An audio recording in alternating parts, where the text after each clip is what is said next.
Hello বন্ধুরা, তো আজ আমি তোমাদের কাছে নিয়ে চলে এসেছি ঝিঙে আলু দিয়ে একটা পাতলা করে ঝোলের রেসিপি। এই রেসিপিটা করার জন্য আমি জিরে, আদা, 5টা কাঁচা লঙ্কা নিয়ে সামান্য একটু পেস্ট করে রেখে দেবো।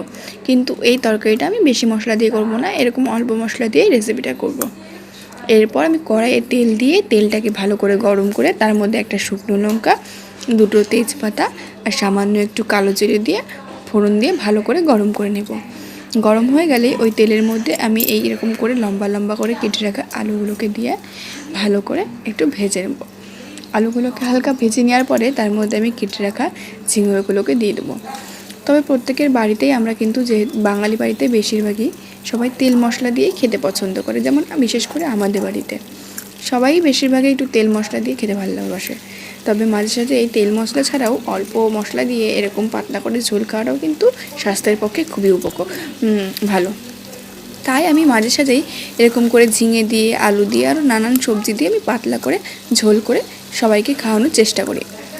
এরপরে আমি মশলাটা দিয়ে ভালো করে নেড়ে চেড়ে তার মধ্যে পরিমাণ মতো লবণ, সামান্য একটু হলুদ আর একটুখানি চিনি দিয়ে ভালো করে আবার মশলার সাথে সব দুটো সবজিকে ভালো করে নাড়িয়ে চাড়িয়ে নেব। ভালো করে নাড়িয়ে চাড়িয়ে নেওয়ার পরে হালকা যখন তেলটা বেরিয়ে আসবে আর ঝিঙেগুলো প্রায় সিদ্ধ হয়ে আসবে, তখন আমি আমার পরিমাণ মতন জল দিয়ে দেবো। তোমরা কিন্তু এখানে অল্প মশলা দিয়েও তরকারিটা গাঢ় গাঢ় করে গামাখা করেও করতে পারো। তবে আমি এখানে অল্প মশলা দিয়ে ঝোলটা একটু করব। আমি এখানে 1 কাপ মতন জল দিয়ে নিয়েছি। তোমরা যদি চাও এটাকে একটু গাঢ় করবে, তবে ঝোলটাকে একটু ভালো করে ফুটিয়ে নেবে।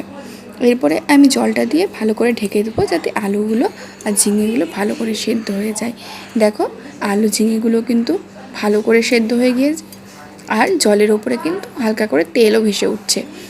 তারপরে আমি উপর দিয়ে 2টো কাঁচা লঙ্কা চিড়ে দিয়ে এটাকে আবার একটু ফুটলেই নামিয়ে নেব। মাঝে সাঝে কিন্তু তেল মশলা ছাড়াও এইভাবে কিন্তু তরকারি খাওয়া শরীরের পক্ষে খুবই ভালো হয়। কালারটা দেখো খুবই সুন্দর এসছে, তবে মশলা বেশি না। আর এরকম করে তরকারি খেয়ে দেখবে তোমরাও খুবই ভালো লাগবে। আর তোমরাও আমার কাছে ভালো ভালো রেসিপি পেতে অবশ্যই আমার পাশে থেকো আর আমাকে অবশ্যই কমেন্ট করে জানিও।